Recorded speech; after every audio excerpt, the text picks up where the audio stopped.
Hello everyone. Ayesha.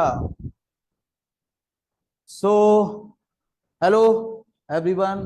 कल आपने मेरी क्लास नहीं करी थी ना? ओके। कल चले गए थे आप, जल्दी चले गए थे। Okay okay okay good. तो आज कोई एब्सेंट भी है? आज कोई एब्सेंट भी है? अच्छा अच्छा, चलो कोई बात नहीं। देखो, कल हमने कुछ बेसिक बातें सीखी थी, कुछ बेसिक बातें समझी थी। ठीक है। आज हम उन्हीं बातों को थोड़ा सा आगे बढ़ाएंगे और इंटरेस्टिंग बनाएंगे, और बहुत सारी इंटरेस्टिंग चीजें भी हम सीखेंगे, समझेंगे। ठीक है। तो शुरू करते हैं कि क्या क्या हमारी बेसिक बातें स्टार्ट होने वाली हैं आज की। सो थोड़ा सा बेसिक बताते हैं। कल हमने कहां तक डिस्कस किया था? कल हमने नीट का पैटर्न बताया था। सब्जेक्ट वाइज आपको पूरा डिस्क्रिप्शन दिया था कि किस तरह से कैसे कैसे क्वेश्चंस पूछे जाते हैं और कितने क्वेश्चंस आते हैं। यही आया था ना? ओके। आज हम जो पढ़ने वाले हैं वो प्योर यूनिट्स एंड मेजरमेंट के टॉपिक्स को पढ़ने वाले हैं, और ये किस तरह से हमें वर्क करते हैं और कहां कहां से इनका जो है हम हिसाब किताब बना सकते हैं। ये सारी चीजें हम इसमें पढ़ेंगे। ठीक है। ऑनलाइन आई होप सभी को मेरी बातें सुनाई आ रही होंगी, समझ में आ रही होंगी। Mantasha, yes sir. आयशा, बिल्कुल ठीक, सभी की आवाज मुझे भी आ रही है प्रॉपर। तो शुरू करते हैं। और हमारे ऑनलाइन बच्चे अभी नहीं जुड़े हैं, आई होप वो जल्दी जुड़ेंगे। तो शुरू करते हैं हम आगे अपनी जो प्लानिंग है, जो आज हम लेके आए हैं, वो शुरू करते हैं। सबसे पहले हम पढ़ने वाले हैं टाइप्स ऑफ यूनिट्स। जैसे कि कल मैंने बताया था, कल क्या बताया था मैंने? कल ये बताया था कि यूनिट्स क्या होती हैं। यूनिट्स बताया था मैंने, यूनिट्स क्या होती हैं। तो क्या बताया था मैंने? Units are the terms that defines the magnitude. सही है। जैसे कि 50 मैंने लिख दिया। अब 50 क्या है? कोई नंबर है। 50 क्या है भाई आयशा? एक नंबर है, नंबर। एक मैग्नीट्यूड है, राइट? मैग्नीट्यूड कोई नंबर। अब 50 को मुझे डिफाइन करना है। अगर मैंने इसके आगे केजी लगा दिया तो ये केजी क्या बता देगा कि ये साहब मास हो गया। क्या हो गया? ये मास हो गया। अगर मैंने 50 के आगे न्यूटन लगाया तो क्या बन गया? फोर्स बन गया। अगर मैंने 50 के आगे मीटर लगा दिया तो क्या बन गया? लेंथ बन गई। हो अगर गया मैंने 50 के आगे सेकंड लगा दिया तो क्या बन गया? टाइम बन गया। तो टाइम। सिर्फ इन चीजों को लगाने से मुझे इस मैग्नीट्यूड की डेफिनेशन मिल गई। मैग्नीट्यूड क्या है? Numerical value. This is what? Magnitude. क्या हो गया? मैग्नीट्यूड। ठीक है। Magnitude is something numerical value, जो कि हमें क्या बताती है? कोई भी फिजिकल क्वांटिटी कितनी है। यूनिट मतलब जो उसको डिफाइन करती है, that is unit. Unit internationally accepted होनी चाहिए। यूनिट के लिए खास बात क्या है कि यूनिट जो है इंटरनेशनली एक्सेप्टेड होनी चाहिए। विदाउट इंटरनेशनल एक्सेप्टेंस और विदाउट एनी रीजनल एक्सेप्टेंस वो यूनिट आपकी नहीं मानी जाएगी।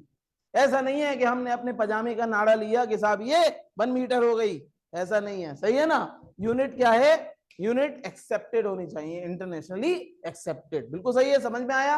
आगे बढ़ते हैं। तो मैग्नीट्यूड क्या हो गए? मैग्नीट्यूड न्यूमेरिकल वैल्यू हो गई, और यूनिट क्या हो गई? हमारी यूनिट जो है मैग्नीट्यूड को जो डिफाइन करती है, that is the unit. Okay, बहुत शानदार, बहुत समझ में आया। अब यूनिट्स के मैंने कल टाइप बताए थे। कल मैंने यूनिट्स बताया था। क्या बताया था? यूनिट्स कितने टाइप के होते हैं? 2 तरह के होते हैं। One is the primary and another one is the secondary. पहला आपका हो गया प्राइमरी और दूसरा हो गया आपका सेकेंडरी। ठीक है। प्राइमरी को हमने क्या बोला? Fundamental units. ये कौन सी यूनिट्स होती हैं? Fundamental units. ठीक है। फंडामेंटल यूनिट्स और बेस यूनिट्स यो किसी और पे डिपेंड नहीं करती, किसी और पे डिपेंड नहीं करती। और अगर हमने सेकेंडरी यूनिट्स को स्पेशल नाम दिया तो ये कौन सी होती हैं? Derived units. डेराइव्ड यूनिट्स जो कि डिपेंड होती हैं किस पर? जो कि डिपेंड होती हैं फंडामेंटल यूनिट्स पे। Fundamental unit. एकदम क्लियर? जो कि फंडामेंटल यूनिट्स पे डिपेंड होती हैं। अब बहुत बातों को छोड़ के सबसे पहले कल हम अपनी एसएपी पर डिस्कस करते हैं कि एसएपी जो कल हमने दी थी उसमें किस किस तरह के क्वेश्चंस मैंने रखे थे और उनका क्या यूज है। तो हम जरा थोड़ी सी एसएपी अपनी डिस्कस कर लें सबसे पहले कि हमारी एसएपी क्या थी। हमारी एसएपी ये थी, अगर हम जाएं अपने बैच में तो ये नीट का जो बैच है हमारा, और इसमें हमारी कंटेंट्स में एसएपी मौजूद है, और फिजिक्स में ये एसएपी 1 यूनिट्स एंड मेजरमेंट की हमने दे रखी है। इसको आप जरूर देखिएगा, और एसएपी इन बच्चों ने कर भी ली है। ठीक है, बहुत बढ़िया, मुझे अच्छा लगा कि आपने एसएपी की। तो अब यहां पर अगर हम देखें, अपनी एसएपी को डिस्कस करें, तो ये हमारी एसएपी का डिस्कशन शुरू करते हैं। सबसे पहले हम बात करते हैं यूनिट ऑफ पावर। ठीक है, पावर की क्या यूनिट जूम कर दीजिए थोड़ा। क्या आंसर आना चाहिए इसका? किलोवाट, बिल्कुल सही। सर थोड़ा जूम कर दीजिए। Yes, zoom zoom. Joule, no no, unit of power. अच्छा, जूम कर दीजिए। कर दें, जूम कर दें, ओके ओके, इसको हम जूम कर देते हैं, fine. Just a minute, just a minute, just a minute, अब करेंगे जूम। ठीक है, ये जूम हो गया।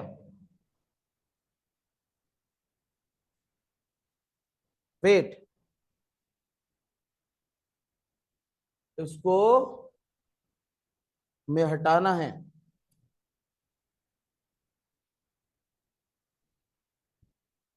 Okay, no problem.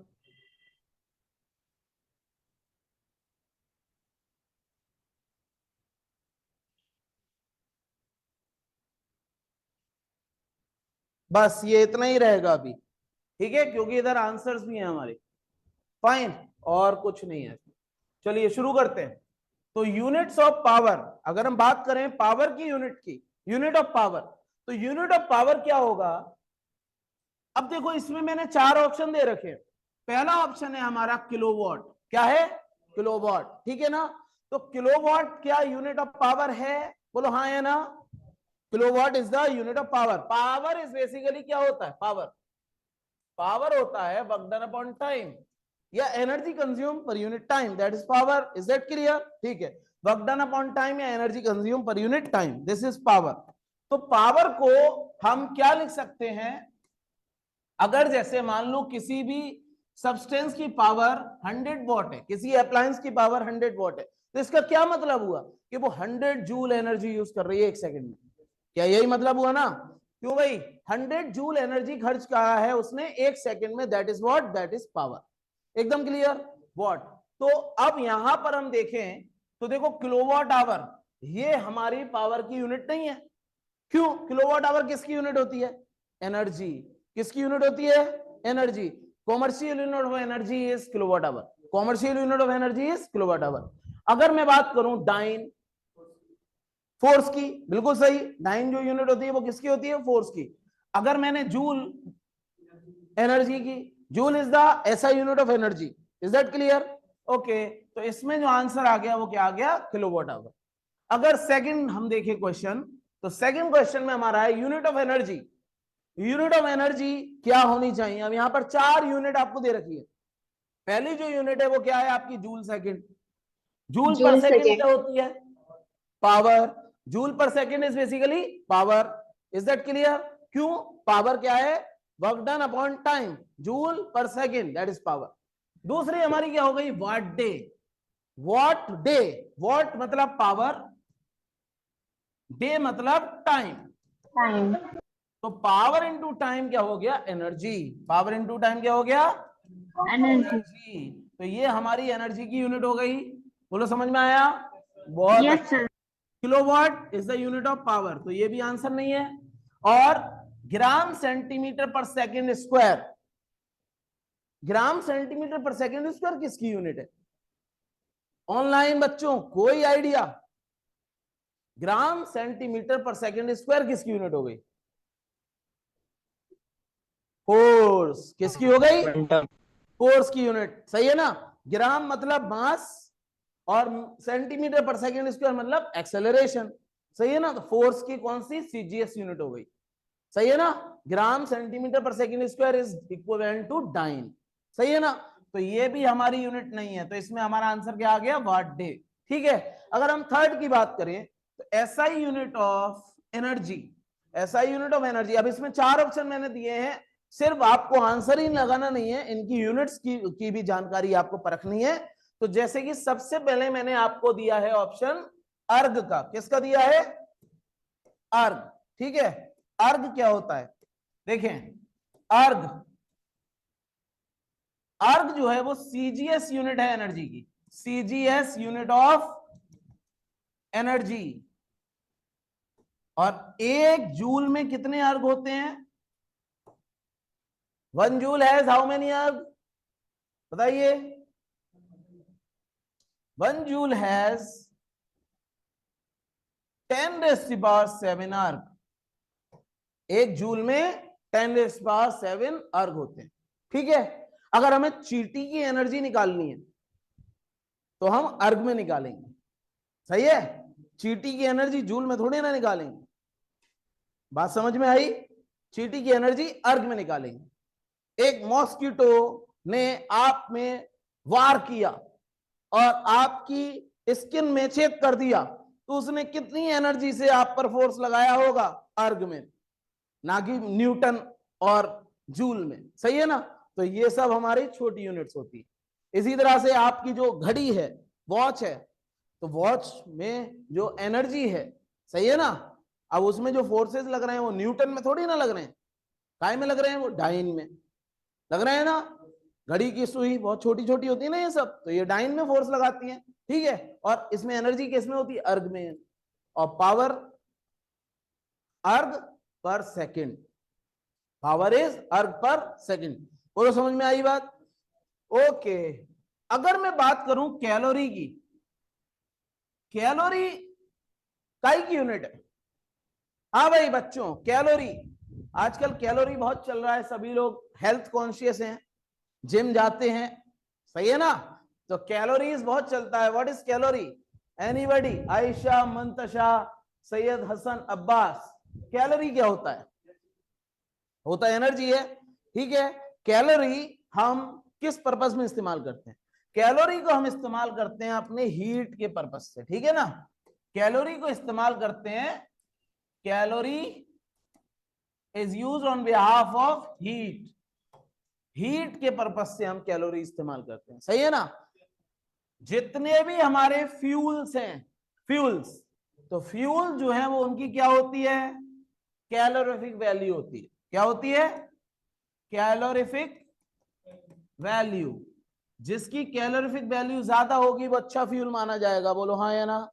तो फ्यूल की कैलोरीफिक वैल्यू होती है, कोल की अपनी होती है, हाइड्रोजन की अपनी होती है, पेट्रोल की अलग अपनी होती है, डीजल की अपनी होती है, तो ये सब की कैलोरीफिक वैल्यू होती है। इसी तरह से हम जो खाना खाते हैं उसकी भी कैलोरीफिक वैल्यू होती है।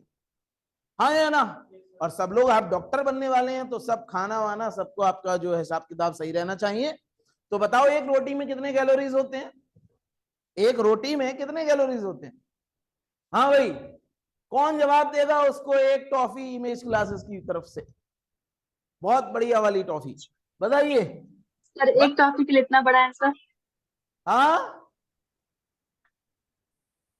फिर से बोलो आयशा। सर एक टॉपिक के लिए इतना बड़ा आंसर? क्या बोला? आवाज नहीं आई, तेज बोलो, तेज। सर एक टॉपिक के लिए इतना कुछ करे दो, मिलेगा भी नहीं वो। ओहो, सॉरी, लिख के बताओ ये। हाँ, चैट में आ गए हैं मेरे पास कुछ जवाब, देखते हैं।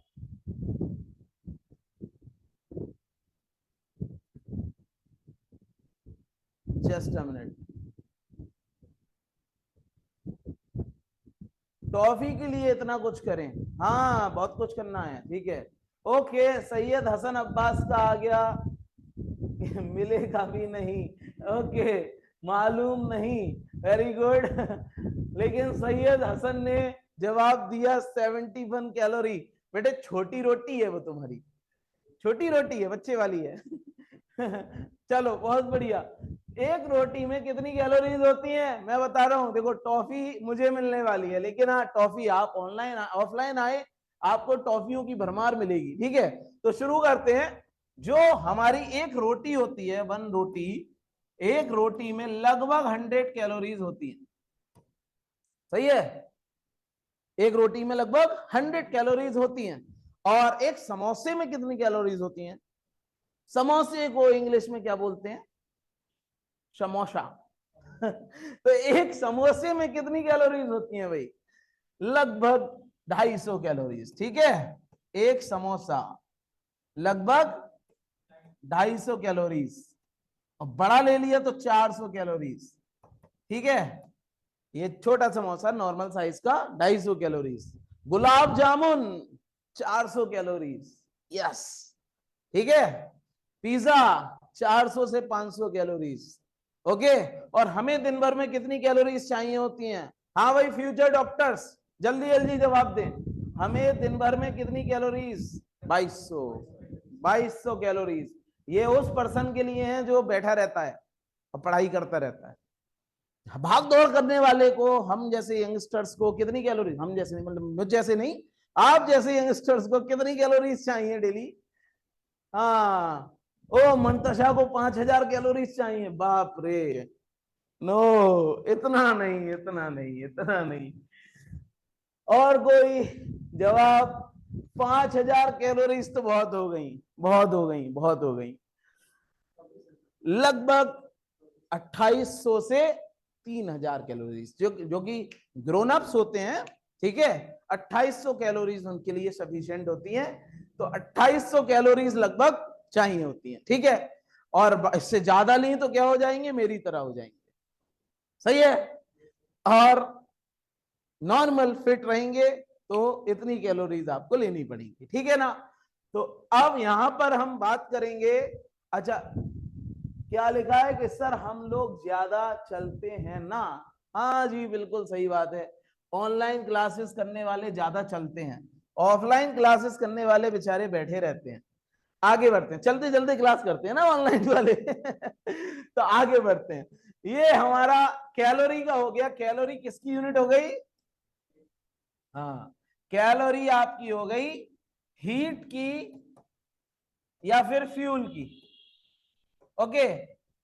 और we can say chemical energy, chemical energy heat energy में ही तब्दील होती है डायरेक्टली।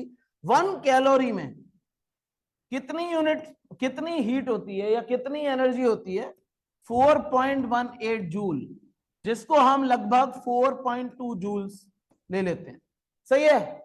अब ये क्यों आई, कैसे आई, मैं आपको बता दूं। 1 ग्राम पानी को, 1 ग्राम पानी को 1 डिग्री सेल्सियस गर्म करने में जितनी हीट का इस्तेमाल होगा वो 1 कैलोरी होगी। क्या होगी वो? 1 कैलोरी। सही है ना? अगर 1 ग्राम पानी को 1 डिग्री सेल्सियस टेम्परेचर बढ़ाना है, अगर 1 ग्राम पानी का 1 डिग्री सेल्सियस टेम्परेचर रेस करना है तो कितनी हीट चाहिए? 1 कैलोरी हीट चाहिए। ठीक है, 1 कैलोरी का मतलब हो गया 4.2 जूल या फिर 4.18 जूल। एकदम क्लियर? अगर मुझे 1 किलो पानी गर्म करना है 1 डिग्री सेल्सियस टेम्परेचर बढ़ा के, तो मुझे कितनी कैलोरी चाहिए होगी? 1000 कैलोरी, 1000 कैलोरी। बात समझ में आई? 1000 कैलोरी हीट चाहिए होगी, तब 1 किलो पानी 1 डिग्री सेल्सियस अपना टेम्परेचर बढ़ाएगा। एकदम क्लियर? तो पानी में बहुत ज्यादा हीट कैपेसिटी होती है पानी की, क्योंकि पानी ज्यादा एनर्जी अपने अंदर स्टोर कर लेता है।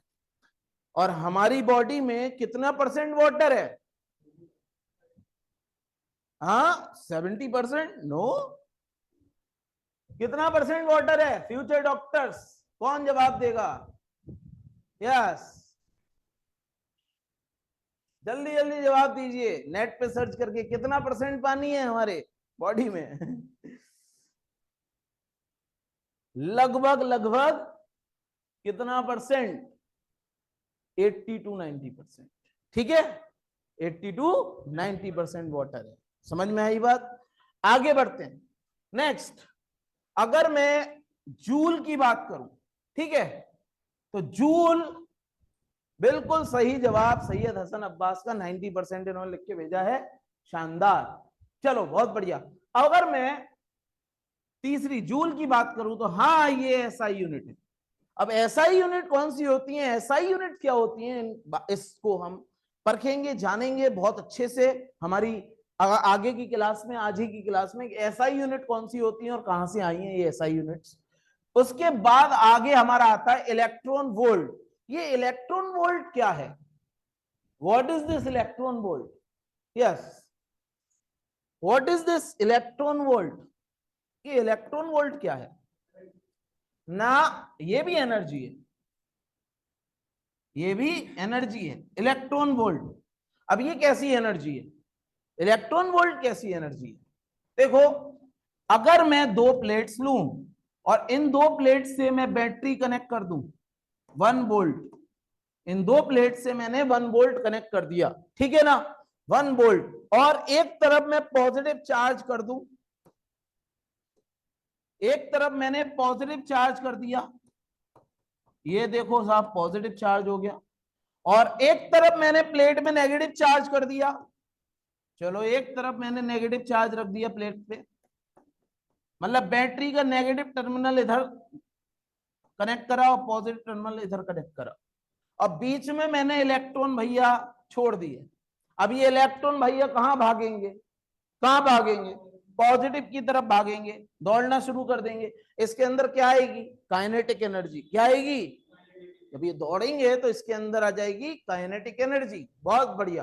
तो काइनेटिक एनर्जी 1 वोल्ट की वजह से जितनी आई इलेक्ट्रॉन के अंदर, वो कितनी एनर्जी कहलाएगी, 1 इलेक्ट्रॉन वोल्ट। 1 इलेक्ट्रॉन वोल्ट, सही है ना।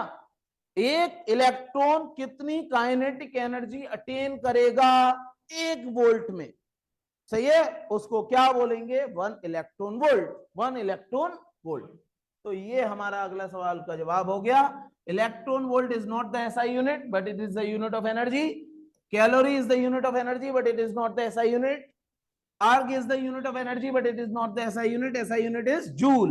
ओके, और 1 इलेक्ट्रॉन वोल्ट में मैं आपको बता दूं, क्योंकि ये टर्म्स आती जाती रहती हैं, 1 इलेक्ट्रॉन वोल्ट में कितनी एनर्जी होती है, 1.6 इंटू 10⁻⁻19 जूल।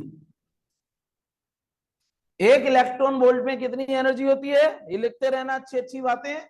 1.6 into 10⁻⁻19 joule. मंथशा समझ में आया, हसन समझ में आया, 1-2 बच्चे हमारे भाग गए, कहां भाग गए पता नहीं। चलो यहां तक बात समझ में आई, ठीक है। तो ये हमारी यूनिट हो गई। इसके बाद आगे बढ़ते हैं। नेक्स्ट हम अगले क्वेश्चन पे आते हैं, क्वेश्चन 4।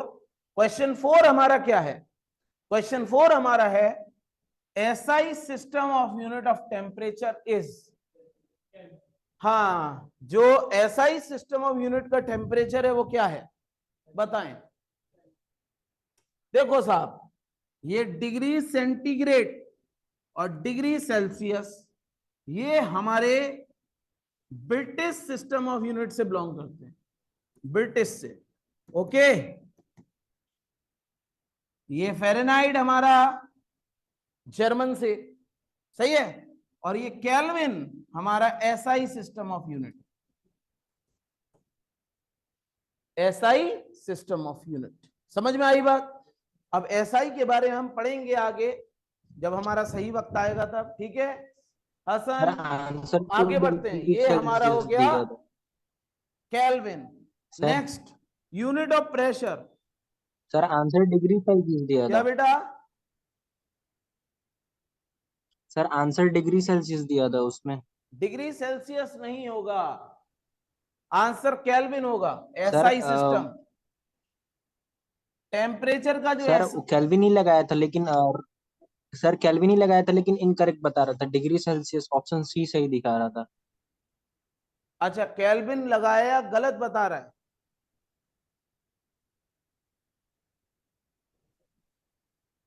चेक कर लेते हैं। Wait wait wait wait wait, चलो देखते हैं अभी। ओके, आगे बढ़ते हैं। But answer is kelvin, answer is kelvin. Okay, next, unit of pressure in SI system is pascal. Pressure की यूनिट जो होती है वो पास्कल होती है। समझ में आ गई बात, यूनिट ऑफ प्रेशर पास्कल, ठीक है, यूनिट ऑफ प्रेशर पास्कल हो जाती है, ठीक है। समझ में आई बात। Okay, this is the SI system, unit of pressure हमारी क्या हो जाती है, पास्कल्स, ठीक है। एकदम क्लियर, बंद कर दें। इधर बैठ जाओ, ठीक है, हाँ इधर बैठ जाओ, कोई इशू नहीं है। तो यूनिट ऑफ प्रेशर आपका हो गया पास्कल्स, ठीक है, इज दैट क्लियर? आगे बढ़े। अब ये एटमॉस्फेयर जो एटमॉस्फेरिक प्रेशर का होता है डाइंस पर सेंटीमीटर स्क्वायर, ये क्या होता है? ये डाइंस पर सेंटीमीटर स्क्वायर, ये भी प्रेशर का ही होता है, बट ये छोटी यूनिट है बार। बार भी प्रेशर की यूनिट है, और एक बार में कितने पास्कल होते हैं? 1 बार इक्वल्स टू 10⁵ पास्कल, याद रखिएगा, 1 बार इक्वल्स टू 10⁵ पास्कल्स, ठीक है। तो ये हमारा हो गया। उसके बाद मैं सोच के आया था कि कल मैं थोड़ा सा आगे बढ़ा दूं सिलेबस, बट हमारे पास समय कम मिल पाया था, तो इसलिए मैंने कल क्वेश्चंस दिए थे, बट अनफॉर्चुनेटली हमने इन पर आगे बात नहीं करी थी। तो कोई बात नहीं, इन क्वेश्चंस को हम बाद में करेंगे, ठीक है। ये ऐसे इस पीस में कुछ एक्स्ट्रा क्वेश्चंस मैंने डाल दिए हैं, बट ये बाद में करेंगे हम, ठीक है। आगे बढ़ते हैं। Newton's law of universal gravitation, Newton's law of universal gravitation is F is equals to capital G mm by R square। ये 9th क्लास में आपने पढ़ा है ना। इसमें हमें G की वैल्यू फाइंड करनी है। किसकी वैल्यू फाइंड करनी है? G की वैल्यू। तो G की वैल्यू क्या होगी? देखें, F इक्वल्स टू हमारा है capital G mm by R square, right. तो हमारा G क्या हो जाएगा? F R square over M M, यही हो जाएगा। G is equal to F R square over M M. F किस में हो जाएगा? न्यूटन में। आर स्क्वायर हमारा हो जाएगा मीटर स्क्वायर में, और M M mass into mass का में हो जाएगा केजी स्क्वायर, ठीक है। तो एक तो हमारी एसआई यूनिट ये आ गई, Newton metre square per kg square, एक तो ये आ गई। और दूसरी क्या आ जाएगी? अगर मैं इसको थोड़ा सा और वाइड कर दूं तो न्यूटन को मैं क्या लिख सकता हूं? KG metre per second square लिख सकता हूं। मीटर स्क्वायर को मैं मीटर स्क्वायर लिख सकता हूं। केजी स्क्वायर को मैं नीचे केजी स्क्वायर लिख सकता हूं, ठीक है। तो क्या हो गया? Newton metre square per kg square को मैं क्या लिख सकता हूं? ये हो जाएगा केजी -1 मीटर 3 और सेकंड -2। क्या ये लिख सकता हूं कैपिटल जी को? कैपिटल जी को मैं लिख सकता हूं केजी -1 मीटर क्यूब और सेकंड -2, बिल्कुल सही है ना। तो ये इसका आंसर आ जाएगा, capital G is equal to newton metre square per kg square. One is this answer, और एक आंसर और आ जाएगा, capital G is equal to kg -1 metre cube second -2। एक आंसर इसका ये भी आ जाएगा। ओके, समझ में आ गई बात? Any problem? No problem. Okay, बहुत बढ़िया, वेरी गुड।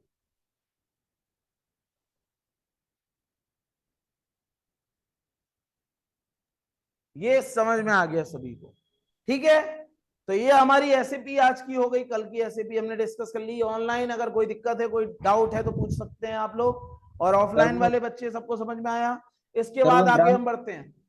सर वो ग्राम centimetre per second square, sir वो फोर्स की कैसे सर यूनिट? हाँ बेटा, सर जो ग्राम सेंटीमीटर पर सेकंड स्क्वायर है सर, वो फोर्स की कैसी यूनिट है सर, जो आपने ऊपर बताई थी? व्हाट बेटा? Please text me, please text me. हाँ बेटे, ओके, 2 क्वेश्चंस और भी है। नहीं, वो इसमें नहीं है, वो एक्चुअली आईआईटी वाली में था, ठीक है, वो इसमें नहीं है। एनीवे, ठीक है, समझ में आया? हाँ, टेक्स्ट करो बेटे, क्या पूछ रहे थे आप? टेक्स्ट में। आगे बढ़ते हैं। तो यहां तक ये बात हमारी समझ में आ गई, कोई प्रॉब्लम, कोई दिक्कत वाली बात नहीं है, ठीक है। इसके बाद हम चलते हैं। हाँ, gram centimetre per second square किसकी यूनिट है? Okay, gram centimetre per second square बेटे फोर्स की यूनिट है। Gram centimetre per second square force की यूनिट होती है। आप देखें फोर्स क्या होता है? F is equal to mass into acceleration, यही होता है ना। मास हो गया केजी, एक्सेलरेशन हो गया मीटर पर सेकंड स्क्वायर। तो अगर केजी को सीजीएस में कन्वर्ट कर लें तो जी, और मीटर को सीजीएस में तो सेंटीमीटर अपॉन सेकंड स्क्वायर। तो सेकंड स्क्वायर क्या हो जाएगा, ये डाइन। क्या बन गया ये, डाइन। तो ये फोर्स की यूनिट हो जाती है। ठीक है, एनी अदर, और कोई बात? ठीक है, आगे बढ़ते हैं। बहुत बढ़िया, बहुत बढ़िया। तो हमने कल जो पढ़ाई करी थी, कल जो हमने समझा था, कल हमने प्राइमरी यूनिट्स जानी थी, प्राइमरी यूनिट्स और फंडामेंटल यूनिट्स, प्राइमरी यूनिट्स और फंडामेंटल यूनिट्स, इनके बारे में समझा था। ठीक है, ये प्राइमरी यूनिट्स क्या होती हैं, फंडामेंटल यूनिट्स क्या होती हैं, देखें। तो प्राइमरी यूनिट्स या फंडामेंटल यूनिट्स अगर हम देखें तो क्या होती हैं, सी, वो यूनिट जो किसी और यूनिट पे डिपेंड नहीं करती हैं, जो बेस यूनिट होती हैं। जो कैसी यूनिट होती हैं, बेस यूनिट होती हैं, जो किसी और यूनिट पे डिपेंड नहीं करती हैं, that is the primary unit of fundamental units. अगर primary unit of fundamental units की बात करें तो सबसे, ये कितने तरह की होती है, 7 टाइप्स की होती हैं। कितने टाइप्स की होती हैं, 7 टाइप्स की। 7 टाइप्स में कौन कौन से टाइप्स में बताए थे, जल्दी बताओ। पहला मैंने आपको बताया था मास, मास किस में आ गया, केजी में नापा जाता है, सही है ना। दूसरा क्या बताया था, लेंथ, लेंथ काय में नापा जाता है, मीटर में नापा जाता है। दूसरा क्या हो गया, लेंथ, लेंथ काय में नापा जाता है, मीटर में नापा जाता है। तीसरा क्या बताया था मैंने, टेम्परेचर।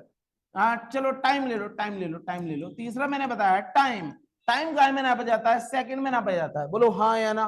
तीसरा मैंने टाइम बताया था, टाइम काय में नापा जाता है, सेकंड में नापा जाता है।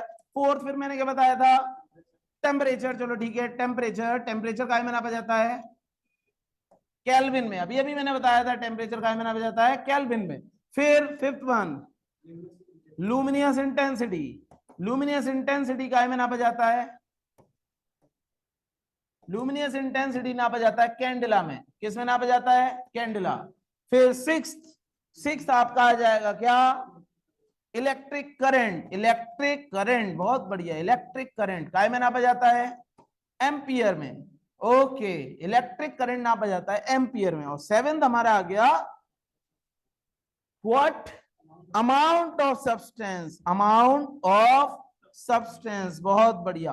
तो अमाउंट ऑफ सब्सटेंस हमारा काय में नापा जाता है, मोल में। शाबाश, अमाउंट ऑफ सब्सटेंस हमारा मोल में नापा जाता है। अब ये सारी चीजें आई कहां से, ये मास केजी में, लेंथ मीटर में, टाइम सेकंड में, टेम्परेचर केल्विन में, लुमिनियस इंटेंसिटी कैंडिला में, इलेक्ट्रिक करंट एम्पियर में, और जो हमारा लास्ट में अमाउंट ऑफ सब्सटेंस मोल में, ये हम कहां से लाए और कैसे आई।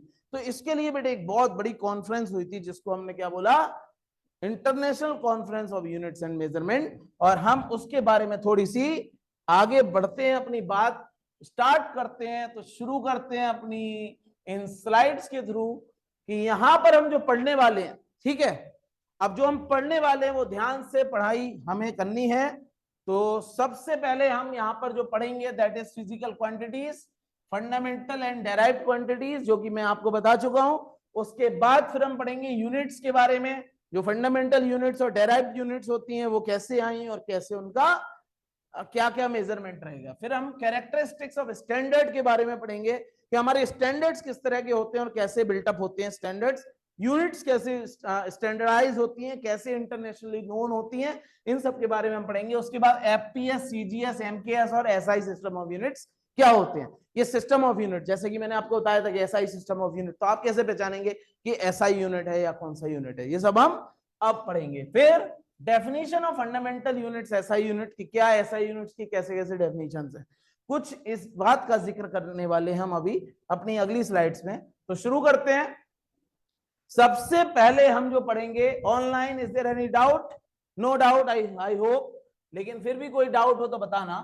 फिजिकल क्वांटिटीज सबसे पहले जो हम पढ़ेंगे, that is physical quantities. Okay, physical quantities क्या होती हैं बेटा, ये आपको दे दिया जाएगा लिखने की, इसमें कोई टेंशन मत लेना, ठीक है। ये आपको ये अपलोड कर दिया जाएगा रिसोर्सेज में, आप देख लेना, और जो जो चीजें आपको इंपॉर्टेंट लगे वो आप लिखते रहना। ओके, ऑनलाइन लिखने की बहुत ज्यादा जल्दी मत करना, ये सब रिसोर्सेज में अपलोड कर दिया जाएगा। और अगर कोई भी कोई किस तरह की दिक्कत है तो आप तुरंत हमसे पूछ रहे हैं, और जो मेरे मुंह से इंपॉर्टेंट बात निकले क्योंकि बहुत सारी चीजें मेरे मुंह से इंपॉर्टेंट निकलेंगी, उनको आप नोट इंस्टेंटली कर सकते हैं, ठीक है। फिजिकल क्वांटिटीज इज बेसिकली हमारी क्या होती हैं, ए quantity which is measurable is called physical quantity. वो क्वांटिटी जो मेजरेबल है वो कैसी क्वांटिटी हमारी, फिजिकल क्वांटिटी है। कैसी क्वांटिटी है, फिजिकल क्वांटिटी। ओके, अब फिजिकल क्वांटिटी को मेजर करने के लिए हम किस चीज का सहारा लेते हैं, फंडामेंटल क्वांटिटी, ठीक है।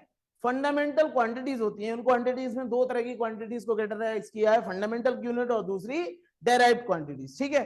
फंडामेंटल क्वांटिटीज वो होती हैं जो बेस होती हैं, जो बेस क्वांटिटी होती है, जो किसी और क्वांटिटी पे डिपेंड नहीं करती हैं, जो अपने ही ऊपर डिपेंडेंट होती हैं, they are independent quantities. Okay, they are the fundamental quantities. दूसरी हमारी आ गई, जैसे कि एग्जाम्पल इसके हैं, एग्जाम्पल हो गए आपके length, mass, time etcetera, these are the fundamental quantity. क्या लेंथ किसी पे डिपेंड करती है, कल मैंने बताया नहीं। लेंथ क्यों नहीं डिपेंड करती किसी पे, अगर मैं किसी की लेंथ मेजर करना चाहूंगा तो मुझे फॉर्मूला लगाना पड़ेगा, नहीं ना, क्या अपना स्केल निकालूंगा, मेजर कर लूंगा, इंची टेप निकालूंगा, मेजर कर लूंगा।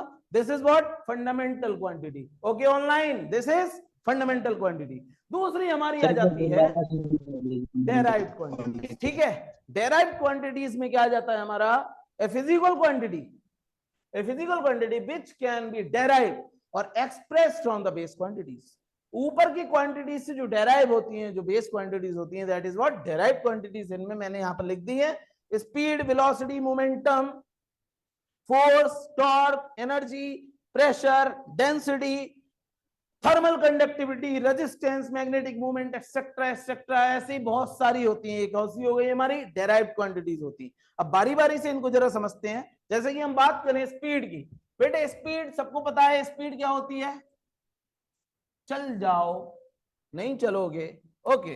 स्पीड क्या होती है, स्पीड, स्पीड स्पीड हमारी होती है मीटर पर सेकंड, होती है नहीं होती है, स्पीड हमारी होती है मीटर पर सेकंड। तो मीटर पर सेकंड किस किस पे डिपेंड कर रहा है, लेंथ पे और टाइम पे। ओके, स्पीड किस पे डिपेंड कर रही है, लेंथ पे और टाइम पे, बिल्कुल सही है ना। आगे हम बात करते हैं, दूसरी क्या हो गई हमारी, वेलोसिटी।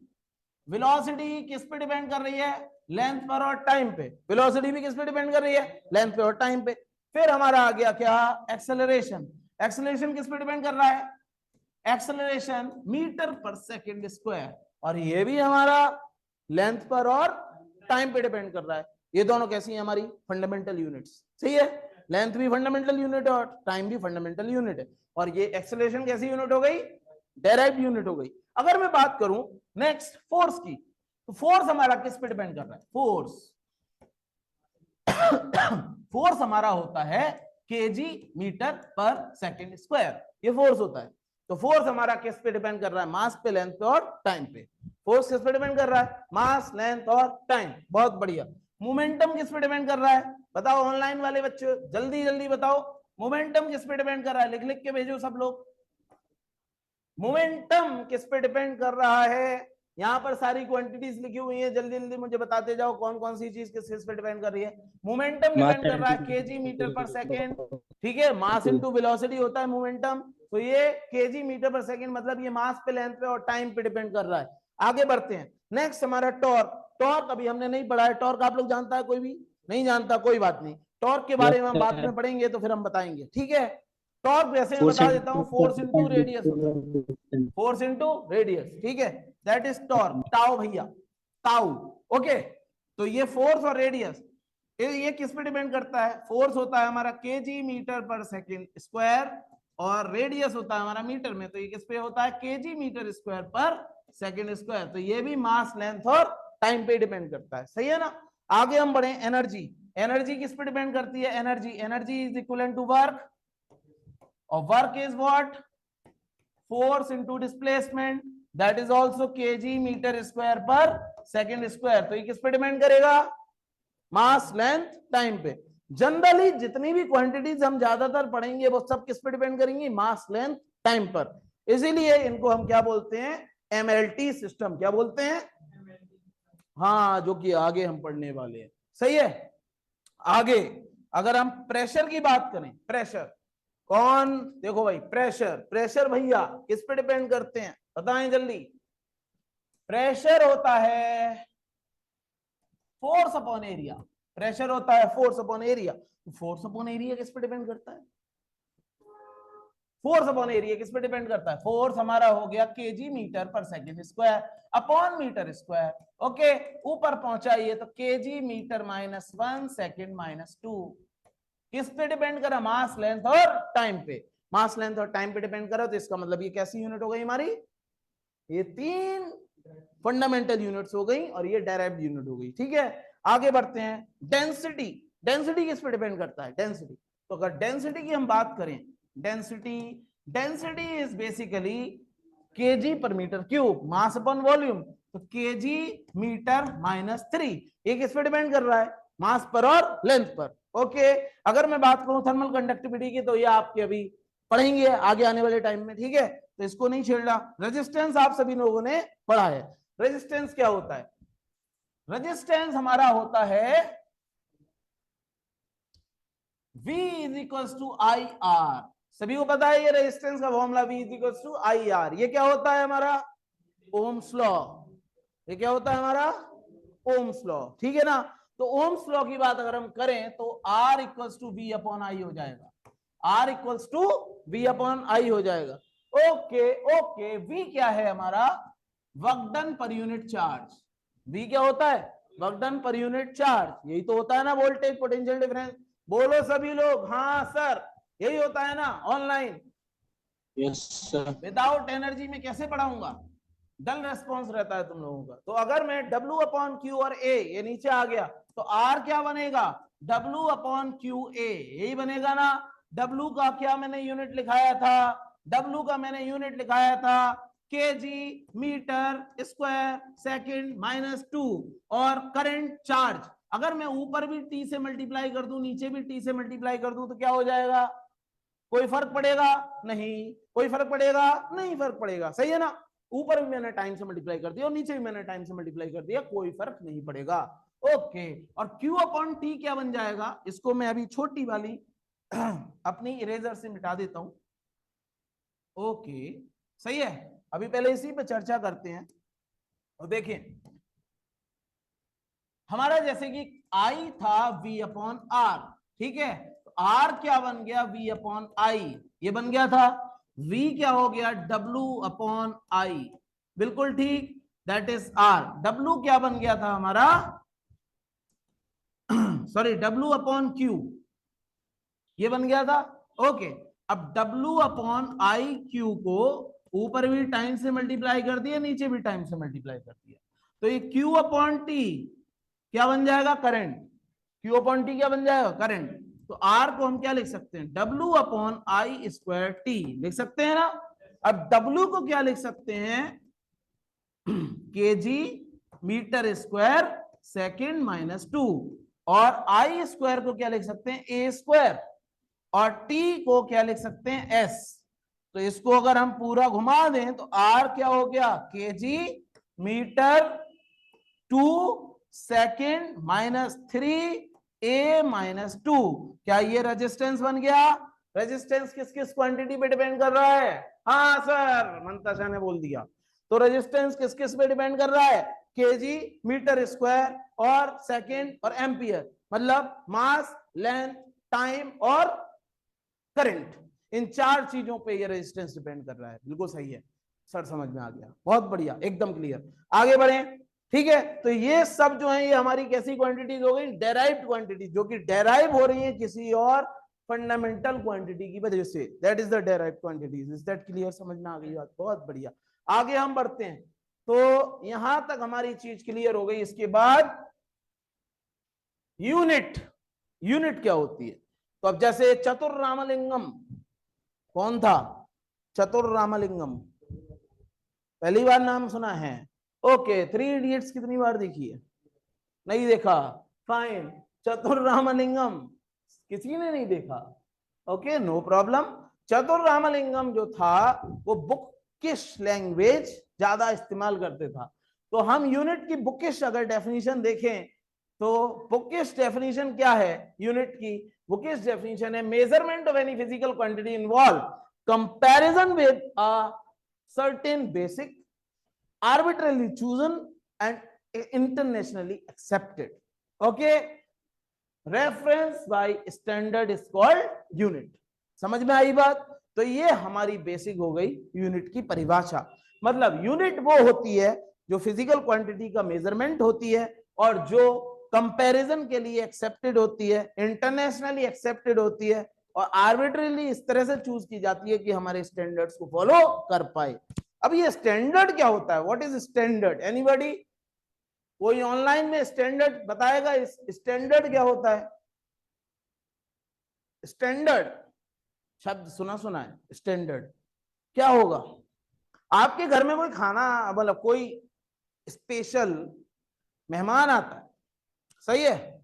अब दो ऑप्शन है आपके पास, एक तो बगल में जो दुकान है वो पिज्जा बनाता है और एक डोमिनोज वाला, ठीक है? तो आप कहां से मंगाना पसंद करेंगे पिज्जा? डोमिनोज से या बगल वाली दुकान से? डोमिनोज से। डोमिनोज से, बहुत बढ़िया। डोमिनोज से क्यों? स्पेशल, हाँ स्पेशल बेटा, स्पेशल मेहमान, तो डोमिनोज से हम पसंद करेंगे ना। तो डोमिनोज से क्यों पसंद करेंगे, बगल वाली दुकान से क्यों पसंद नहीं करेंगे? ठंडा हो जाएगा, बहुत बढ़िया, स्टैंडर्ड हो जाएगा। तो स्टैंडर्ड शब्द का मतलब ही तो पूछ रहा हूं मैं, स्टैंडर्ड क्या है? बगल वाली दुकान से सपोज मैं ऑर्डर करता हूं, ठीक है? स्पेशल हमारे पास मेहमान आया, ठीक है? अब बगल वाली दुकान से हमने पिज्जा ऑर्डर किया कि हाँ भाई, अरे अभी लड़का नहीं है, अरे हमारा जो है ये चीज नहीं अवेलेबल है, वो चीज। तो दुकान वाला स्टैंडर्ड नहीं है। स्टैंडर्ड क्यों नहीं है? क्योंकि वो हमारी मनपसंद चीज ना भी दे सके, ऐसा पॉसिबल है। प्लस उसने कह दिया कि हाँ ठीक है भिजवा रहा हूँ, आधे घंटे बाद कॉल किया, कह रहे अभी भिजवा रहा हूँ 5 मिनट में, फिर कॉल किया, कह रहे भिजवा रहा हूँ अभी 10 मिनट में, फिर कॉल किया, अरे बस घर के नीचे ही हूँ आपके, फिर कॉल किया तो कहाँ हो? घर के नीचे, कह रहे बस 5 मिनट में पहुंचा। तो क्या हो गया? 1 घंटा हमारा मेहमान कि भाई पिज्जा रहने दो, फिर आएंगे, 1 कप चाय पिला के हमें छोड़ दो। ठीक है ना? तो हमारा जो डोमिनोज वाला है वो स्टैंडर्ड क्यों है? डोमिनोज वाला हमारा स्टैंडर्ड इसलिए है कि हमने ऐप लिया, ऐप पे ऑर्डर किया क्या कि साहब हमें ये पिज्जा चाहिए, इस पे चीज वर्स्ट होना चाहिए, इसमें इतना कैप्सिकम, इतना ये, इतना वो, कस्टमाइज किया, अपना अपना खुद बनाया और टेस्ट हमें ही पता चल गया, वेरी गुड, कि ऐसा आने वाला है। तो हमें पहले से पता है ना कि टेस्ट इतना ऐसे आने वाला है, और हमने उसको मार दिया और 20 मिनट में वो आ ही जाएगा। तो फिर ये हमें क्या है? स्टैंडर्ड है। क्या है ये? स्टैंडर्ड। स्टैंडर्ड वो जो हमें पहले से पता हो, जो प्रोसेस हमारी पहले से पता हो, that is standardised process. Okay, ऐसे ही हमारा अगर हम बात करें मैकेनिक की, तो बच्चों मैकेनिक बनने में क्या खर्चा आएगा? ऑनलाइन वाले कौन कौन मैकेनिक बनना चाहता है? डॉक्टर कम मैकेनिक। ठीक है, मैकेनिक बनने में क्या क्या खर्चा आएगा? कोई नहीं। अच्छा ठीक है, लेकिन फिर भी सोच के बताओ कि मैकेनिक बनने में खर्चा क्या क्या आता है? एक हमें टूल किट लेनी पड़ेगी, सही है ना? अब सपोज दैट कि टूल किट हमारी हीरो की बाइक की अलग हो, होंडा की बाइक की टूल किट अलग हो, यामा की बाइक की टूल किट अलग हो, तो सोचो मैकेनिक बनना कितना मुश्किल काम हो जाएगा, कितना कॉस्टली काम हो जाएगा। हो जाएगा ना? हर बाइक की साथ टूल किट अलग है, बड़ा ड्रामा हो जाएगा, कोई मैकेनिक नहीं बनेगा। तो टूल किट कैसी होनी चाहिए? स्टैंडर्ड, सभी की एक जैसी होनी चाहिए, ठीक है? सभी के जो नट बोल्ट्स होने चाहिए वो कैसे होने चाहिए? स्टैंडर्ड। आप एलईडी बल्ब खरीदने जाते हैं घर पे मार्केट में, तो आप कभी ये सोचते हैं कि एलईडी बल्ब मेरे होल्डर में फिक्स आएगा या नहीं आएगा? नहीं ना, आप बस ऐसे ही कहते हैं कि साहब 9 वाट का, 10 वाट का, 12 वाट का, 16 वाट का एलईडी बल्ब दे दो। ये तो टेंशन कभी रहती नहीं कि मेरे होल्डर में आएगा या नहीं आएगा। क्यों? क्योंकि हमें पता है वो स्टैंडर्ड साइज का है, क्योंकि वो एक्सेप्टेड है हर जगह। तो वो कैसा साइज हो गया? स्टैंडर्ड साइज हो गया। इसी तरह से स्टैंडर्डाइजेशन हमने यूनिट्स में भी किया कि वो अगर हम जापान में भी जाएं तो भी 1 मीटर इतना ही रहे, चाइना में भी जाएं तो वो भी 1 मीटर इतना ही रहे, ठीक है? ऑस्ट्रेलिया में भी जाएं तो 1 मीटर इतना ही हो, कहीं डिफरेंट ना हो, सही है ना? और सर्दियों में भी 1 मीटर इतना ही हो, गर्मियों में भी 1 मीटर इतना ही हो। पता चला 1 मीटर गर्मियों में सिकुड़ के इतना हो गया, ऐसा नहीं हो, सही है ना? तो 1 मीटर हर जगह कॉमन होना चाहिए, इसीलिए हमने स्टैंडर्ड प्रोसेसेस का इस्तेमाल किया, सही है ना? तो यूनिट्स को स्टैंडर्ड कैसे बनाए हम देखते हैं आगे। तो फंडामेंटल यूनिट्स हमारी क्या होती हैं? फंडामेंटल यूनिट्स वो होती हैं जो किसी और यूनिट्स पे डिपेंड नहीं करती हैं, और ये आपकी हो गई metre, kilogram, second, etcetera etcetera. और दूसरी हमारी डेराइव्ड यूनिट्स हो गई। डेराइव्ड यूनिट्स हमारी कौन कौन सी हो गई?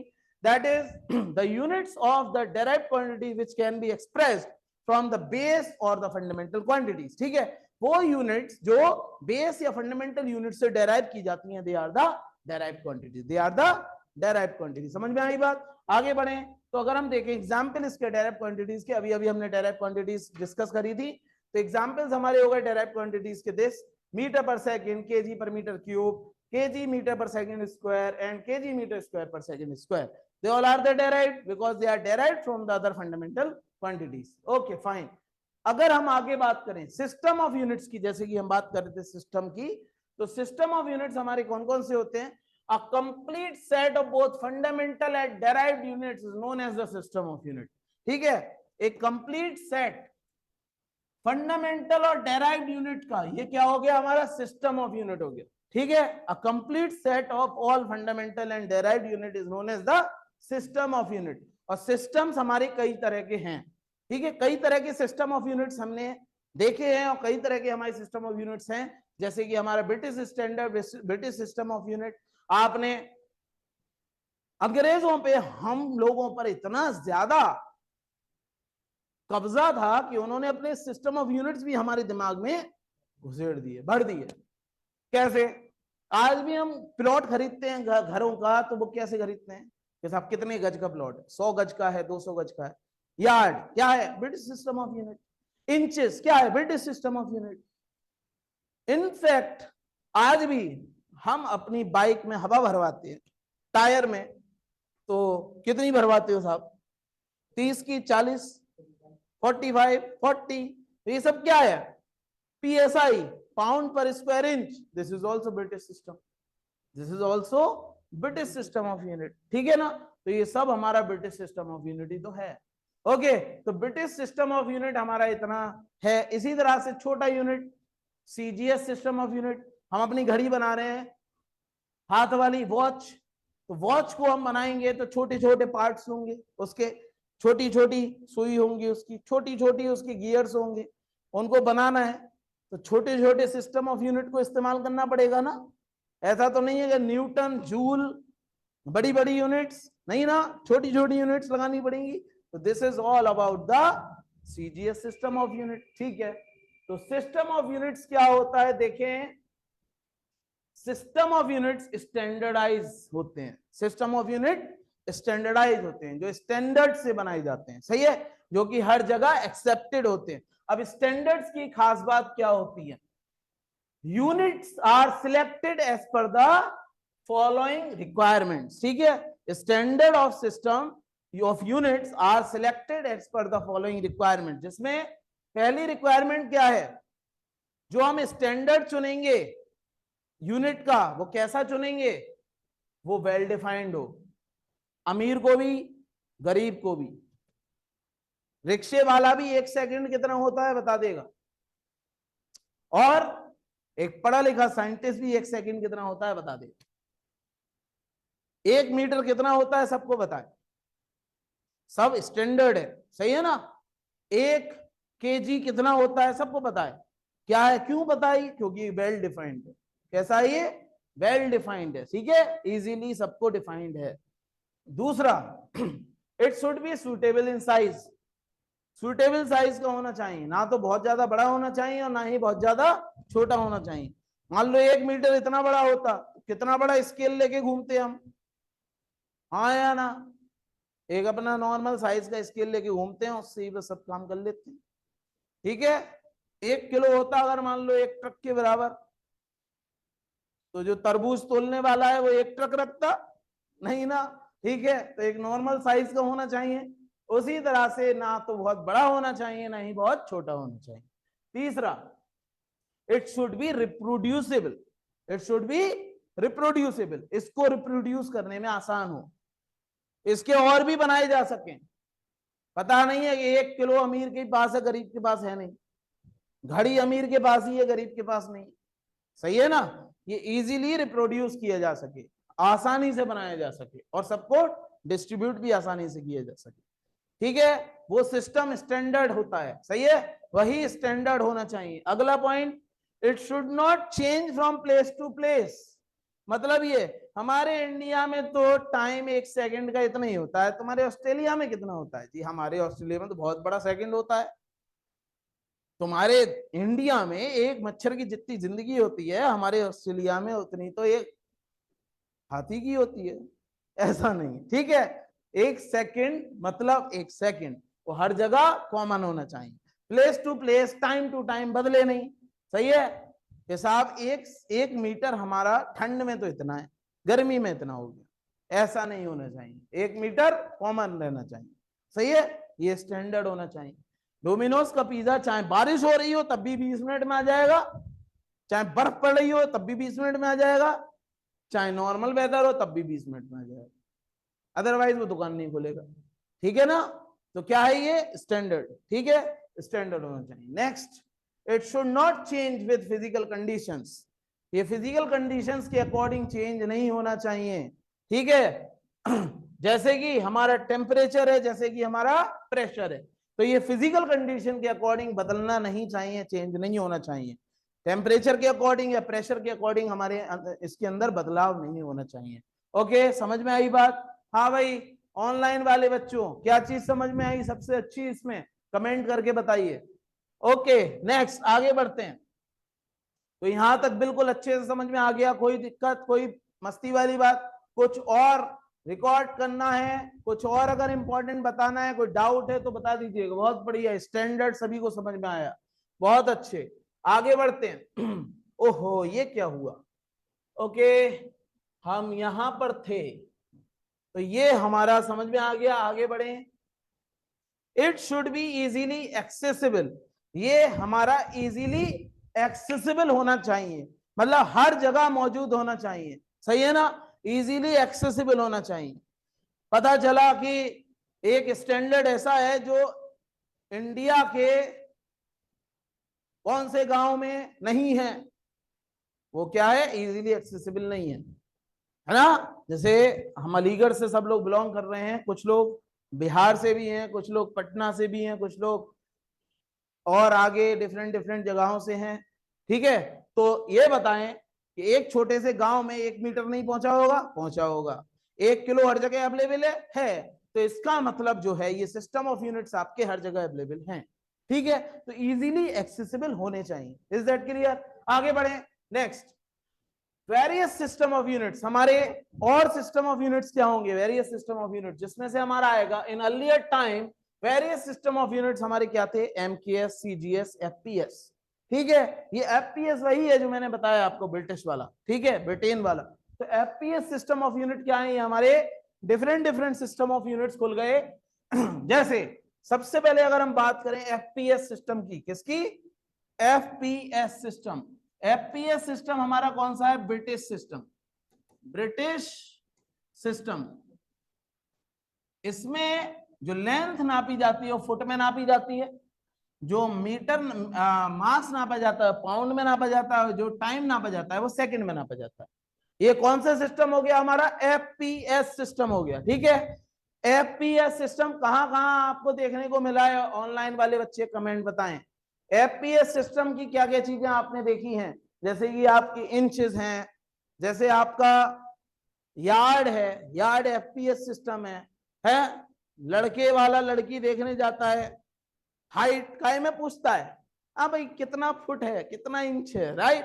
5 फुट 3 इंच, 5 फुट 8 इंच, बहुत बड़ी लड़की है। ठीक है, तो ये सब क्या हो गया आपका? British system of unit. ये आपके हो गए फुट पाउंड इंचेस में और फुट पाउंड सेकंड में। प्रेशर, अभी भी हम लोग देखते हैं कि ब्लड प्रेशर नापते हैं साहब, ब्लड प्रेशर। ठीक है, ब्लड प्रेशर कितना होता है नॉर्मल? हाँ, आप तो सब डॉक्टर हैं, बताओ कितना ब्लड प्रेशर होना चाहिए? 120/80। तो ये सब काय में है? ब्रिटिश काय में है ये? ब्रिटिश।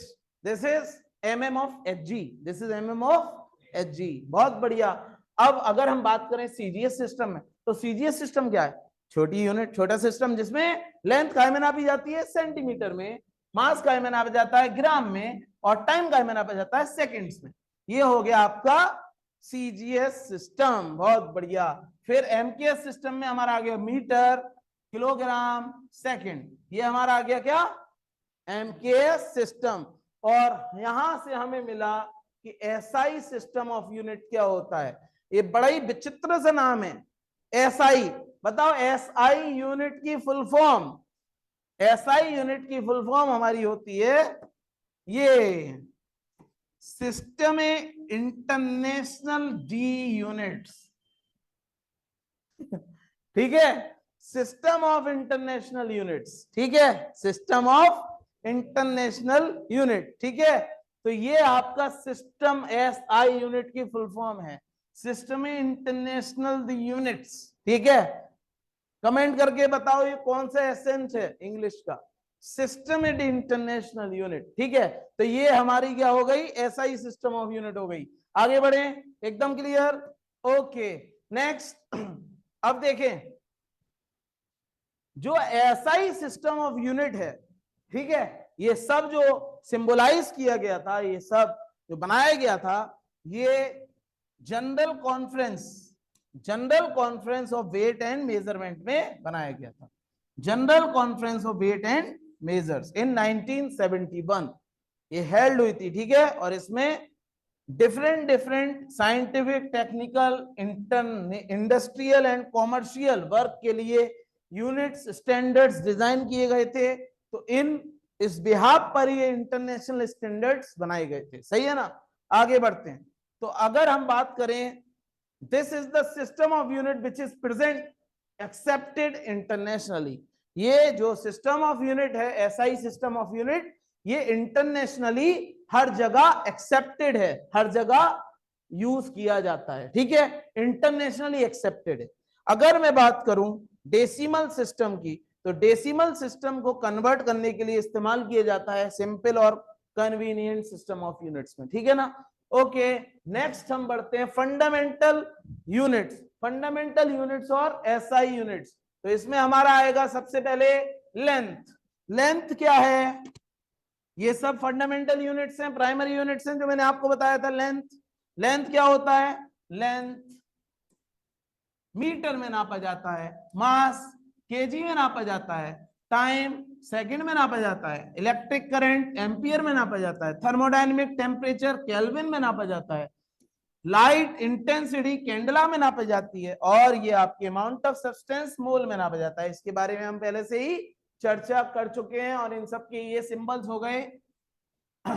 इसके बाद ये दो सप्लीमेंट्री यूनिट्स और आ जाते हैं जो कि हम बाद में डिस्कस करेंगे।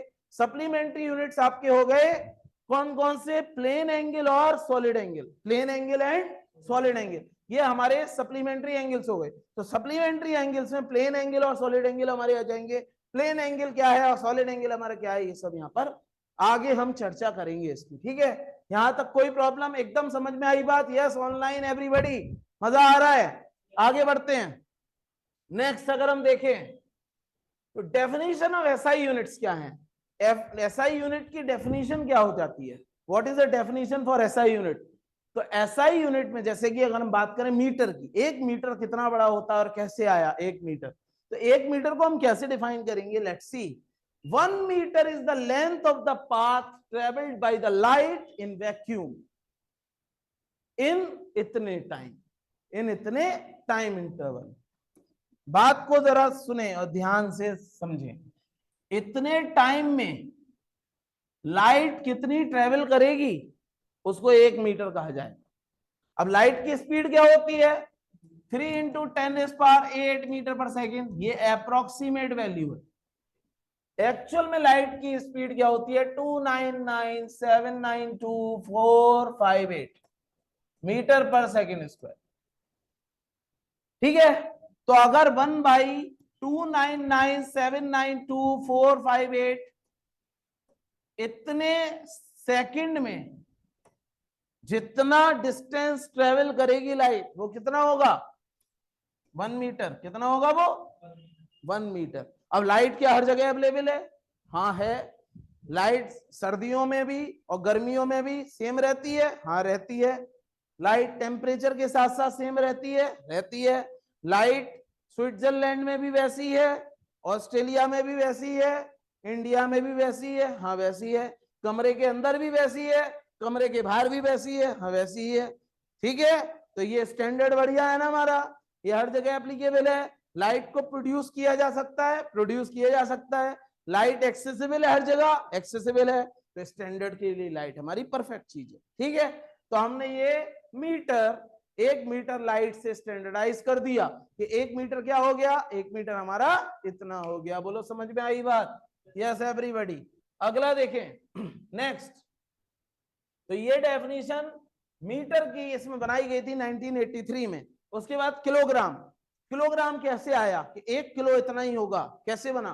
देखें, अगर हम बात करें किलोग्राम की, तो किलोग्राम जो है प्लेटिनम इरिडियम का सिलेंडर लिया गया था, प्लेटिनम इरिडियम का सिलेंडर लिया गया था, सही है ना, प्रोटोटाइप, और उसको हमने रख दिया पेरिस के म्यूजियम में।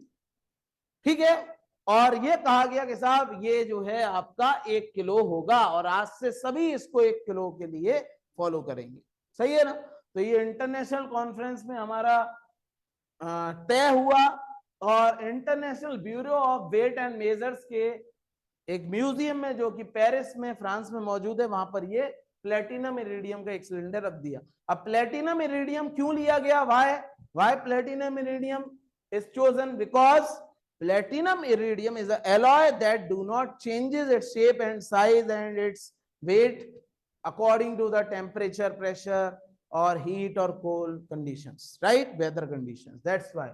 तो ये हमारा 1889 में कंप्लीट हो गया था, सही है ना। इसके बाद सेकंड हमारा क्या होता है, 1 सेकंड। 1 सेकंड कितना बड़ा होगा, ये कैसे चुना गया? 1 सेकंड हमारा ऐसे चुना गया, 1 सेकंड एक ड्यूरेशन होगी, कितनी बड़ी,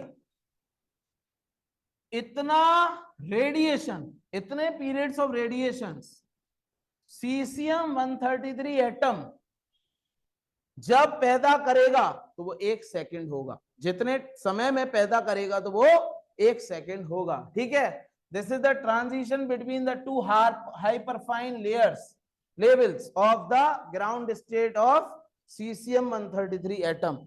this is known as caesium clock. क्या होती है ये? Caesium clock. अब सीसियम हर जगह अवेलेबल है, तो इसलिए ये जो है स्टैंडर्ड के तौर पर यूज किया गया। ओके, समझ में आ गया? बहुत बढ़िया, नो प्रॉब्लम, नेटवर्क सही हो जाएगा। सैयद अब्बास, आगे बढ़ते हैं। नेक्स्ट, अगर हम बात करें 1967 में ये हमारा डिजाइन किया गया। आगे बढ़ते हैं, अगर हम बात करें एम्पियर की, अब ये 1 एम्पियर क्या होता है? 1 एम्पियर हम कैसे चुनेंगे? 1 एम्पियर हम ऐसे चुनेंगे, सी देखिए, 1 एम्पियर 2 तार हम ले लेंगे, एक तार ले लिया, दूसरा तार ले लिया, ये बहुत बड़े ले लिए, इनफाइनाइटली लार्ज, और इनमें हमने करंट दौड़ा दिया आई। ये क्या करेंगे, अगर इन दोनों को 1 मीटर की दूरी पर रख दिया गया, कितनी दूरी पर रख दिया गया?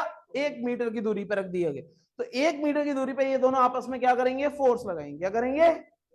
फोर्स लगाएंगे। बिल्कुल सही है ना, ये 1 मीटर की दूरी पे आपस में फोर्स लगाएंगे, तो इनमें फोर्स, अगर इन दोनों तारों के बीच फोर्स अगर 2 × 10⁻⁷ न्यूटन का हुआ, तो इन तारों में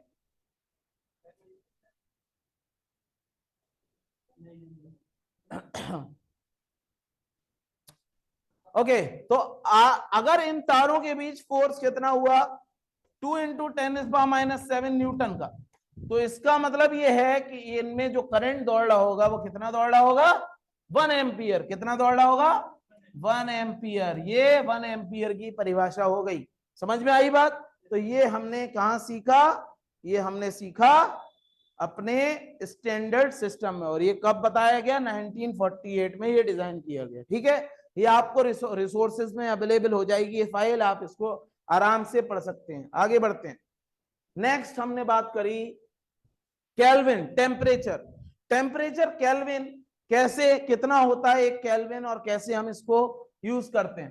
तो केल्विन क्या है? A kelvin is the fraction of 1/273.16 thermodynamic temperature at what? Triple point of water. अब ये ट्रिपल पॉइंट ऑफ वाटर क्या है?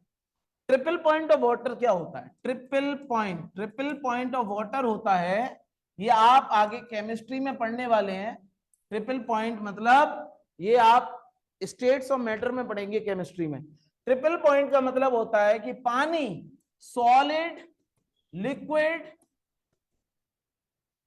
गैस, तीनों स्टेट्स, सॉलिड, लिक्विड, गैस, तीनों स्टेट्स एक ही पर्टिकुलर टेम्परेचर पर शो करे तो वो क्या कहलाता है? ट्रिपल पॉइंट कहलाता है। क्या कहलाता है? Triple point. सब लोग बोलो, अगर कोई भी किसी टेम्परेचर पे वाटर अपनी तीनों स्टेट्स को शो कर रहा है तो वो क्या कहलाता है? Triple point. और उस ट्रिपल पॉइंट का इतना हिस्सा 1 केल्विन कहलाएगा।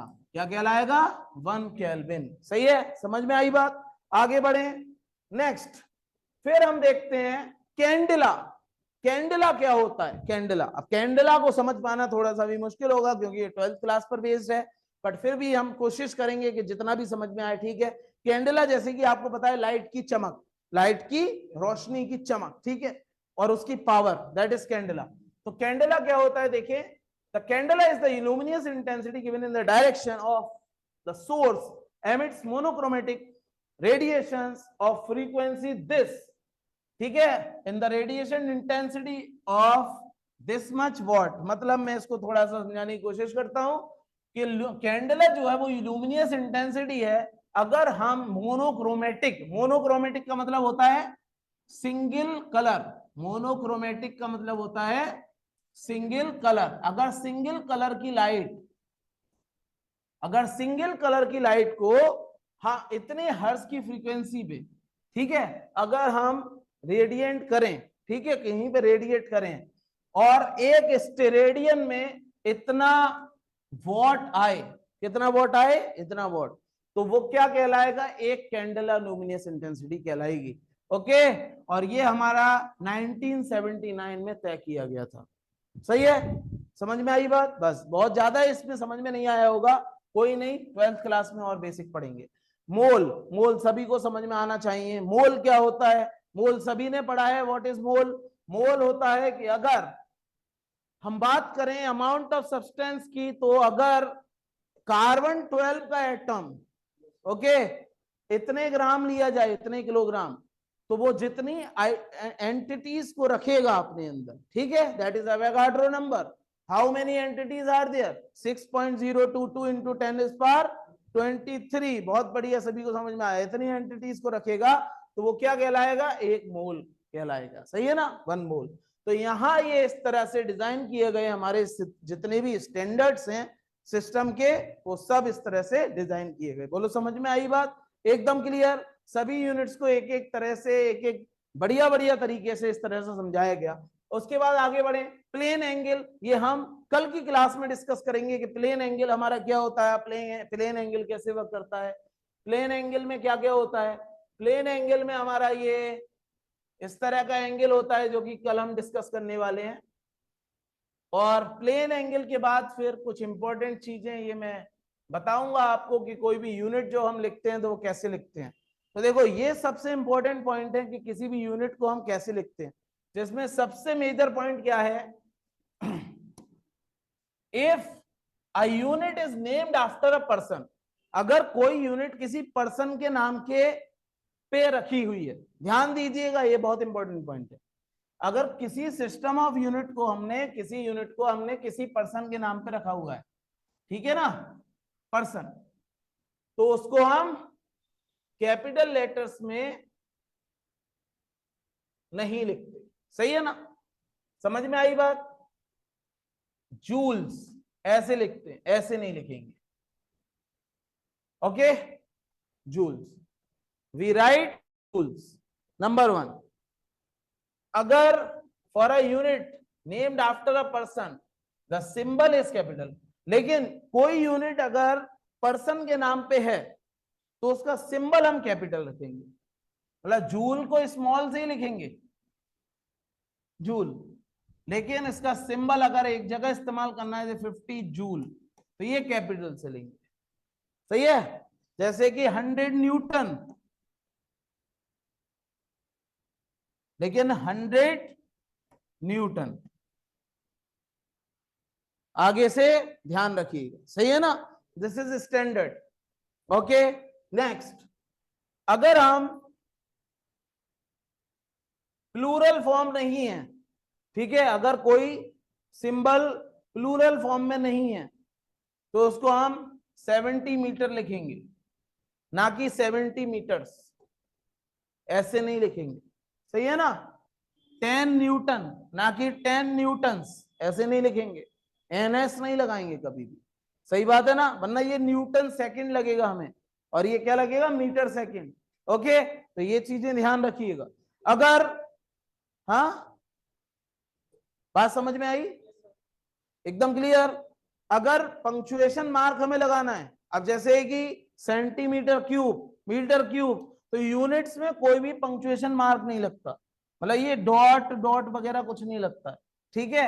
जैसे कि 100 सेंटीमीटर क्यूब, तो इसका मतलब क्या हो जाएगा, 100 सीसी, ना कि 100 सी डॉट सी डॉट, ये गलत हो जाएगा। क्या लिखेंगे, 100 सीसी, 100 सेंटीमीटर क्यूब, ठीक है। 10 मिलीमीटर तो 10 mm, ना कि 10 m.m, बिल्कुल नहीं लिखेंगे, सही है ना। ये कुछ इंपॉर्टेंट चीजें हैं जो कि यूनिट राइटिंग में हमें चाहिए। उसके बाद फिर हम कुछ यूनिट के जनरल यूज हम देखेंगे यहां पर, एसआई यूनिट से भी आगे। तो देखिए क्या है, ये है, सही है। 1 मिनट, 1 मिनट में कितने सेकंड होता है, 1 मिनट में इतना सेकंड होता है, 1 घंटे में इतना सेकंड होता है, 1 दिन में इतना सेकंड होता है, 1 साल में इतना सेकंड होता है, 1 डिग्री में इतना रेडियन होता है, 1 लीटर में इतना मीटर क्यूब होता है, 1 टन में इतना केजी होता है, 1 कैरेट में इतने एमजी होते हैं, सही है ना। 1 बार में इतना पास्कल होता है, 1 क्यूरी में इतने पर सेकंड होते हैं। समझ में आई बात, ये बहुत इंपॉर्टेंट आपका डिस्क्रिप्शन है।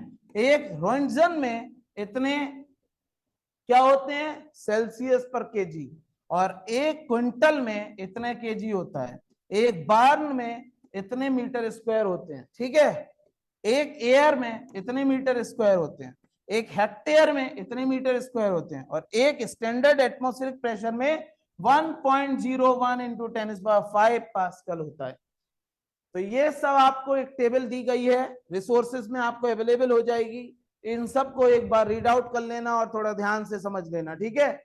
ये टेबल आपको हर जगह नहीं मिलेगी। आगे बढ़ते हैं। अगर हम बात करें और अपनी मेजरमेंट ऑफ लेंथ की, तो लेंथ के मेजरमेंट की भी हमने टेबल दी हुई है एक।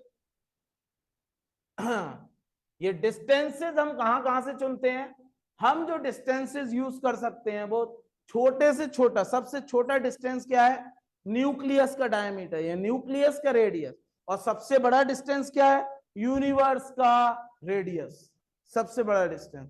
तो सबसे बड़ा डिस्टेंस हमने क्या मेजर किया है, सबसे बड़ा डिस्टेंस हमने मेजर किया है 10⁻25 मीटर, और सबसे छोटा डिस्टेंस हमने 10⁻24 metre, that is femtometres of fermi level, okay. और distance ranging from -5 to 10⁻2 can be measured by direct method. इतने से इतने मीटर की डिस्टेंस हम डायरेक्ट मेथड से मेजर कर सकते हैं। उसके बाद फिर हमें डिस्टेंस मेजर करने के लिए कुछ नए नए टेक्निक्स, कुछ नए नए टूल्स का इस्तेमाल करना पड़ता है, ठीक है ना। तो वो हम आगे पढ़ेंगे, ठीक है। तो एग्जाम्पल्स हमारे जैसे कि हैं, 1 मीटर रॉड इतनी मीटर होती है, ठीक है। एक वर्नियर कैलिपर हम 10⁻⁻4 मीटर को इस्तेमाल करने में लगाते हैं। एक स्क्रू गेज इतना मेजर करता है 10⁻⁵ मीटर। और very small distances to large distance indirect method से इस्तेमाल होती हैं। जैसे कि हमारे कुछ मेजर्स लार्ज डिस्टेंस ऐसे हैं कि फॉलोइंग आर द मेथड्स, जिसमें पैरेलैक्स मेथड, ये सब हम अब कल की क्लास में यूज करेंगे, कल की क्लास में समझेंगे, और वक्त ज्यादा हो गया। आई होप सभी को समझ में आया, कोई दिक्कत वाली बात नहीं हुई, अगर कोई हुई है तो बता दीजिएगा, ठीक है। आगे बढ़ते हैं, यहां तक हमारी चीज क्लियर हो गई, ठीक है, बहुत अच्छे। Okay then, we are leaving this class now, all the best all of you. एसएपीस करना, कोई चीजें समझ में आए तो पूछ लेना, okay. Thank you very much all of you, God bless you, have a nice day. 5 दिन के लिए आप लाइव ज्वाइन कर सकते हैं, और बैच को अगर ज्वाइन करना है तो बैच को ज्वाइन करने के लिए आप डायरेक्ट हमसे जुड़ सकते हैं, क्योंकि 5 दिन पहले अगर कोई ज्वाइन कर रहा है थ्रू दिस डेमो चलते चलते तब तक ज्वाइन कर ले वो, तो उसको हम ऑलरेडी 5,000 रुपीज का डिस्काउंट है ना, वन टाइम पेमेंट करने पे ऑफलाइन मोड में अगर ज्वाइन करता है तो, और 3,000 रुपीज का डिस्काउंट अगर वो ऑनलाइन मोड में ज्वाइन करता है तो। ठीक है, ह्यूमैनिटीज का बैच हो, कॉमर्स का बैच हो, नीट हो या जेई हो, फीस वैसे बहुत कम रखा है हम लोगों ने। इसकी फीस मात्र नीट और जेई की 45,000 है, और इसकी 25,000 है ना। ह्यूमैनिटीज और कॉमर्स की ऑनलाइन की फीस 13,000 है ना, 13,000 रुपए है, और यहाँ पे भी ऑनलाइन की फीस 13,000 रुपीज है नीट और जेई का। साथ साथ कंप्लीट फीचर हमने कल रिवील किया था कि क्या क्या खास चीजें हम देने वाले हैं। ये बताना जरूरी था कि हम लोग जो डेमो बैच दे रहे थे चैनल पे, स्पेसिफिक चैनल हमारा बनाया है नीट और जेई के लिए, जिसका लिंक हमने ऑलरेडी डिस्क्रिप्शन में आपको दे रखा है। बाकी हर अपने सोर्सेज पे हमने इसको शेयर कर रखा है, तो आप वहां पर जाकर के हमारे चैनल को सब्सक्राइब कर सकते हैं, specially for NEET JEE and humanities and commerce. ठीक है, आज से क्लासेस शुरू है, 5 दिन का फ्री डेमो है, 5 दिन का फ्री डेमो, 1 दिन लो, 2 दिन, 3 दिन, 4 दिन, इनफैक्ट हम संडे का टेस्ट जो नीट जेई पैटर्न पे हम ले रहे हैं वो भी हम आपको फ्री में दे रहे हैं। फ्री एक्सेस लेने के लिए आपको हमारे ऐप पे आना पड़ेगा, और ऐप में जुड़ने के लिए आपको इस नंबर पे कांटेक्ट करना पड़ेगा ना। इस नंबर पे कांटेक्ट करके आप हमारे ऐप में जुड़ करके और आप डायरेक्ट 1-to-1 अपने टीचर से डाउट पूछ सकते हैं, और एसएपीज जो हम देंगे उसका आप लाइव वर्जन ले सकते हैं, उसका फायदा उठा सकते हैं। तो YouTube पे कराने से बेहतर ये डिसाइड हुआ है कि हम आपको ऐप के अंदर, आप हमारे इमेज क्लास के ऐप में आए। इनफैक्ट लेक्चर हम बिल्कुल डाउनलोड, लेक्चर हम प्रीमियर कर देंगे अगले दिन, जो भी वीडियोस हम पढ़ाएंगे, जो भी हम लेक्चर्स पढ़ाएंगे उसको अगले दिन प्रीमियर कर देंगे। तो एक छोटा सा इंफॉर्मेशन देने के लिए हम लाइव आए थे आपको, खासकर कि आप हमारा नीट जेई का 11th का इन शानदार फैकल्टीज के साथ जुनून बैच ज्वाइन कर सकते हैं, और ह्यूमैनिटीज एंड कॉमर्स की ये शानदार टीम है, और नीट और जेई की ये शानदार टीम है। ठीक है बच्चों, मिलते हैं जल्दी, शाम में 4 बजे से बैचेस हैं, तो आप जल्द से जल्द ज्वाइन कर लें, डेमो है 5 दिन का। ठीक है, बाय बाय, अल्लाह हाफिज। कांटेक्ट नंबर ये दे रखा है, आप ज्वाइन करने के लिए नंबर दे रखा है, इस नंबर पे कांटेक्ट कर सकते हैं। वैसे पूरी टीम ना, ये ह्यूमैनिटीज और कॉमर्स की जो पूरी टीम है ये आपको देख सकते हैं, सारी चीजें हम लोगों ने कल बता दिया है क्या क्या खास है। ये फैकल्टीज हैं नीट और जेई के लिए, और कुछ कुछ हमारे पुराने रिजल्ट्स हैं, उसके बाद कुछ नए फीचर्स जो हम लोगों ने रिवील किए हैं। ये सारे शानदार फीचर्स के साथ हम लोग आए हैं इस बार नीट और जेई के लिए।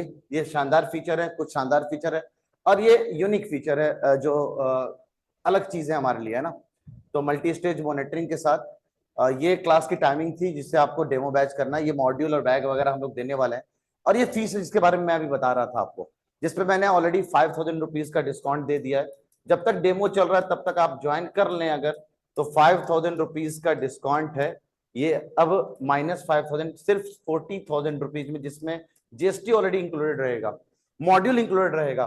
ठीक है, सेम 3,000 रुपीज का डिस्काउंट है यहाँ पे भी 3,000 रुपए का डिस्काउंट है।